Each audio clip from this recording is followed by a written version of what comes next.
Students, today we will discuss our new topic, classification of forces. In the cases discussed above, we observed that the force act on the object when the force is in contact with the object. अभी तक हमने पढ़ा है कि forces object पे तभी लगती थी जब ऑब्जेक्ट कंटेक्ट में होता था, फोर्स के साथ कंटेक्ट में होता था. Such forces are called contact forces. इन फोर्सेस को बोलते हैं contact forces. However, some forces can act on objects without physical contact. पर कुछ जो फोर्सेस हैं वो विदाउट फिजिकल कंटेक्ट के भी लग सकती हैं. These are called non contact forces. इन्हीं को ही नॉन कंटेक्ट फोर्सेस बोला जाता है. Let's learn about different kinds of non contact and contact forces. हम नॉन कंटेक्ट और कंटेक्ट फोर्सेस के बारे में पढ़ेंगे और आज नॉन कंटेक्ट फोर्सेस के बारे में पढ़ेंगे हम.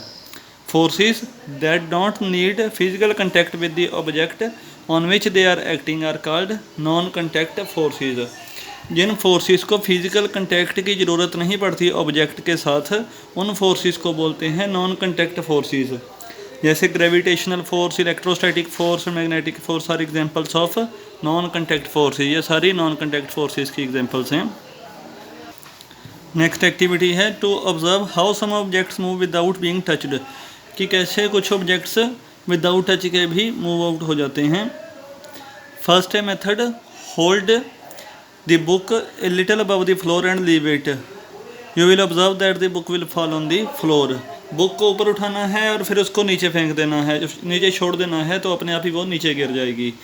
ये किसके कारण होता है? Due to gravitational force, gravity लग रही है उस पर. सेकेंड है rub the plastic ruler on your hair and bring it close to the pieces of paper. एक प्लास्टिक रूलर लेना है, स्केल भी ले सकते हो आप, और उसको बालों पे रगड़ना है और उसको पीसीज ऑफ पेपर के पास रख देना है. You will see that pieces of paper will jump and stick to the plastic ruler. आपको पता लगेगा कि जो पेपर हैं वो जंप करके प्लास्टिक रूलर के पास अपने आप आ रहे हैं. तो ये भी नॉन कंटेक्ट फोर्सेस है. ये एग्जाम्पल है इलेक्ट्रोस्टैटिक फोर्स की. Next is bring the magnet close to the metal chips. Metal को मेटल चिप्स के पास लेके जाना है. The magnet chips will be pull towards the magnet. जो चिप्स होंगी मेटल की वो अपने आप ही मैग्नेट की तरफ आनी शुरू हो जाएंगी. ये एग्जांपल थी मैग्नेटिक फोर्स की. Next is gravitational force. The force with which object pull each other is called gravitational force. एक ऐसी फोर्स जिसमें ऑब्जेक्ट एक दूसरे को पुल करने लग जाते हैं, खींचने लग जाते हैं अपनी तरफ, उस फोर्स को बोलते हैं gravitational force. This force is very small and we can feel it only if the objective very massive. ये जो फोर्स है वो बहुत स्मॉल होती है और तभी इसका पता लगता है अगर ऑब्जेक्ट का मास ज़्यादा हो तो. For example, the earth exerts a gravitational force on us that is strong enough to keep us bound to it. Earth जो है हमेशा ग्रेविटेशनल फोर्स लगाती है और इसी की वजह से ही हम अर्थ के साथ जुड़े हुए रहते हैं. It is also the gravitational force that causes a ball thrown up to flow back down to the ground. Gravitational force के कारण ही अगर हम बॉल हवा में ऊपर फेंकते हैं तो बॉल अपने आप नीचे आ जाती है धरती पे. Gravitational force makes the earth move around the sun and also makes the moon go around the earth. Gravitational force की ही वजह से जो अर्थ है वो सन के अराउंड मूव करती है और जो मून है वो अर्थ के अराउंड मूव करता है. In fact our weight is the gravitational force of the earth acting on us. असल में तो हमारा जो वेट है ये भी एक ग्रेविटेशनल फोर्स ही है जो अर्थ अपनी तरफ लगा रही है. Different objects exert different magnitudes of gravitational force. जो अलग अलग ऑब्जेक्ट है वो अलग अलग उनकी वैल्यू होती है, उनमें जितनी ग्रेविटेशनल फोर्स लगती है. For example, the gravitational force of moon is about 1/6 of that of the अर्थ. जो ग्रेविटेशनल फोर्स मून लगाता है वो अर्थ से 1/6 पार्ट होता है. This means that the weight of any object on the moon will be 1/6 of the weight on the earth. इसका means है wait कोई भी ऑब्जेक्ट का जो मून पे होगा वो अर्थ से 1/6 टाइम्स कम होगा. जैसे अगर अर्थ पे वेट 24 है तो मून पे डिवाइड बाई 6 हो जाएगा, 4 kg सिर्फ वेट होगा वहाँ पे. तो मून पे वेट 1/6 पार्ट होता है हमेशा. Next is to measure the gravitational force acting on a body. Gravitational force कितनी लग रही है किसी भी ऑब्जेक्ट पे. इन्होंने स्प्रिंग बैलेंस लिया है एक, और उसके एक एंड हैंड में पकड़ लिया है और दूसरे एंड से बुक्स को बांध दिया है. एक 2 बुक्स है, एक 4-5 बुक्स है, एक बैग है. तो जितनी ग्रेविटेशनल फोर्स लग रही है, इससे क्या पता लगता है, अगर थोड़ी बुक्स हैं तो ग्रेविटेशनल फोर्स कम लग रही है, ज़्यादा मास हो जाता है, वेट ज़्यादा हो जाता है, तो ग्रेविटेशनल फोर्स भी ज़्यादा ही लगती है।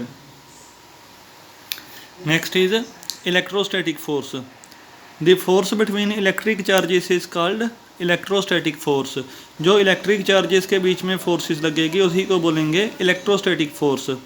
If we rub a plastic object such as pen, comb or CD with hair and bring it close to the tiny bits of paper, the bits of paper gets attracted to the plastic object। ये पीछे भी हमने activity पढ़ी थी कि pen या pencil, कुछ भी जो प्लास्टिक की चीज़ होगी, उसको जब हम अपने हेयर के साथ रगड़ेंगे और बाद में पीसीस ऑफ पेपर के पास लेके जाएंगे तो पेपर अपने आप ही वो अट्रैक्ट कर लेगा जो पेन होगा। This is due to the electrostatic force. ये इलेक्ट्रोस्टैटिक फोर्स की वजह से ही होता है। Tiny particles of dust and smoke can also be attracted by electrostatic force. जो डस्ट के पार्टिकल और स्मोक के पार्टिकल्स हैं, ये भी एक दूसरे के साथ अट्रैक्ट इसी फोर्स की वजह से ही होते हैं। This method is used in electric air purifiers and in factories to purifier air in chimneys before letting it escape into the atmosphere. यही मेथड जो इलेक्ट्रिक एयर प्योरीफायर होते हैं और जो फैक्ट्रीज़ में चिमनीस लगी होती हैं, वो इसी प्रोसेस को यूज़ करते हैं और जो हवा होती है उसको साफ़ करते रहते हैं।